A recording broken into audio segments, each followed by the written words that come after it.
क्या इस्लाम दुनिया के बाकी रिलीजन्स के साथ कोएग्जिस्ट कर सकता है, या सालों बाद एक ऐसा भी टाइम आएगा जब पूरी दुनिया इस्लाम में कन्वर्ट हो चुकी होगी? आपका फ्यूचर क्या होगा? क्या आपके वंशज कृष्ण और राम की पूजा करेंगे, या चर्च में जीसस क्राइस्ट के लिए प्रेयर, या फिर मस्जिद में नमाज पढ़ेंगे? इसका जवाब प्यू रिसर्च सेंटर के एक रिपोर्ट में है। इसका जवाब वर्ल्ड हिस्ट्री के कुछ चैप्टर्स में है। आपसे रिक्वेस्ट है, इस वीडियो को एक स्टूडेंट के नजर से देखिएगा, किसी रिलीजन के फॉलोअर के रूप में नहीं। इस वीडियो का पर्पस मात्र इतना है कि दुनिया में रिलीजन्स का फ्यूचर क्या होगा, इससे जुड़ी कुछ फैक्ट्स आप तक पहुंचाया जाए, ग्राउंड रियलिटी से आपको अवगत कराया जाए। इस्लाम दुनिया का सबसे तेजी से ग्रो करने वाला रिलीजन है और ये एक फैक्ट है। इस्लाम हर साल 1.84% से ग्रो कर रहा है। सिखिज्म 1.62%, जैनिज्म 1.57%, हिंदुइज्म 1.52% और क्रिश्चियनिटी 1.38% से ग्रो कर रहा है। पीयू रिसर्च सेंटर के रिपोर्ट के अनुसार 2070 तक क्रिश्चियनिटी को पीछे छोड़कर इस्लाम दुनिया का सबसे बड़ा रिलीजन बन चुका होगा। 2050 में इंडोनेशिया नहीं, इंडिया वो कंट्री होगा जहां दुनिया का सबसे बड़ा मुस्लिम पॉपुलेशन रह रहा होगा। ऐसा मैं नहीं, पीयू रिसर्च सेंटर का रिपोर्ट कहता है। 2011 के सेंसस के अनुसार इंडिया में अबाउट 80% लोग हिंदुइज्म को फॉलो करते हैं, 14% इस्लाम को और 2.3% क्रिश्चियनिटी को। बट इस रिपोर्ट के अनुसार 2050 तक इंडिया में हिंदुओं का पॉपुलेशन 80% से घटकर 77% पर आ जाएगा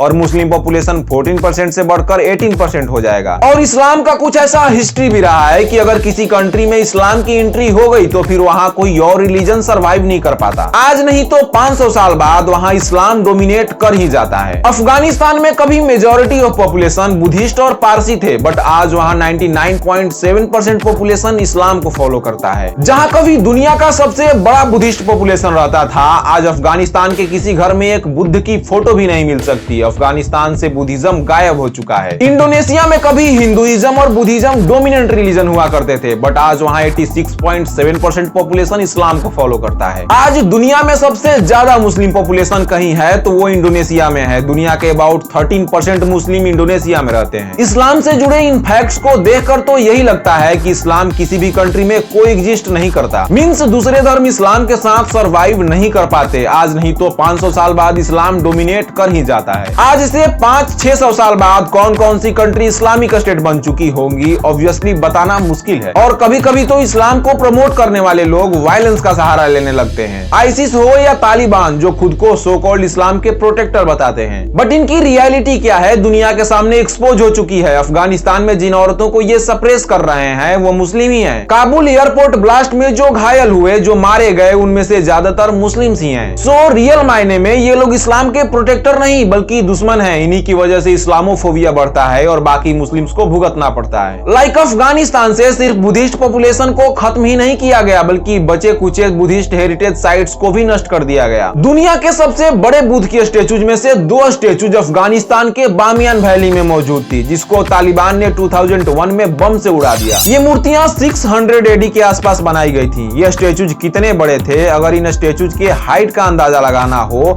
तो स्टेचू के पास खड़े इस इंसान के हाइट से लगा सकते हैं। इन 2 मूर्तियों में छोटे वाले की हाइट 125 फीट और बड़े वाले की हाइट 180 फीट थी। इन स्टेचूज को बाबर ने भी तुड़वाने की कोशिश करी थी। औरंगजेब ने इन स्टेचूज को हेवी आर्टिलरी से डिस्ट्रॉय करने की कोशिश करी, बट ये स्टेचूज इतने बड़े थे कि औरंगजेब इन स्टेचूज के सिर्फ पैर को ही तुड़वा पाया। बट फाइनली 2001 में इन स्टेचूज को कंप्लीटली तोड़ने का काम तालिबान ने किया। मेरे कुछ दोस्तों को ये बातें बुरी लग सकती हैं, बट मुझे नहीं लगता। ये सारे राजा थे, इनके कारनामे तो टेररिस्टों और डकैतों वाले थे, बट फिर भी अगर ये लोग किसी के आइडल हैं तो उनको मुबारक। इन स्टेचूज के डिस्ट्रक्शन को रोकने के लिए यूनेस्को ने तालिबान को गिनकर 36 लेटर्स लिखे थे, बट तालिबान ने उनकी एक नहीं सुनी। इन स्टेचूज के डिस्ट्रक्शन के बाद पूरी इंटरनेशनल कम्युनिटी इंक्लूडिंग वो 3 इस्लामिक कंट्रीज जो तालिबान गवर्नमेंट को रिकॉग्नाइज करते थे, सऊदी अरबिया, यूएई और पाकिस्तान ने भी निंदा करी। और इंडिया ने तो बुद्ध के इन स्टेचूज को इंडिया लाने का भी ऑफर दिया, बट तालिबान ने रिजेक्ट कर दिया। कुछ टाइम बाद तालिबान के रिलीजियस अफेयर्स मिनिस्ट्री से यह स्टेटमेंट आया कि इन मूर्तियों को इस्लामिक लॉ को ध्यान में रखते हुए तोड़ा गया है। खैर फ्यूचर किसी को पता नहीं, आज से 500 साल बाद क्या होगा। जैसे बाबर ने राम मंदिर तोड़वाकर बाबरी मस्जिद बनवाया था, जैसे तालिबानियों ने अफगानिस्तान के बामियान बुद्धा के स्टेचूज को तोड़ दी, वैसे ही ब्राजील में मौजूद क्राइस्ट द रिडीमर स्टेचू जो क्रिश्चियनिटी का सिंबल है, अयोध्या में बन रहा राम टेम्पल और सिखों का गोल्डन टेम्पल, ये चीजें कब तक खड़ा रहेंगी कुछ कहा नहीं जा सकता। बिकॉज अगर इस्लाम डोमिनेट करेगा तो उस वक्त भी कुछ बाबर होंगे और कुछ तालिबान जो इन चीजों चीजों को डिस्ट्रॉय करेंगे। इस वीडियो में मैंने कोशिश करी थी कि किसी भी कम्युनिटी को हर्ट ना करूं,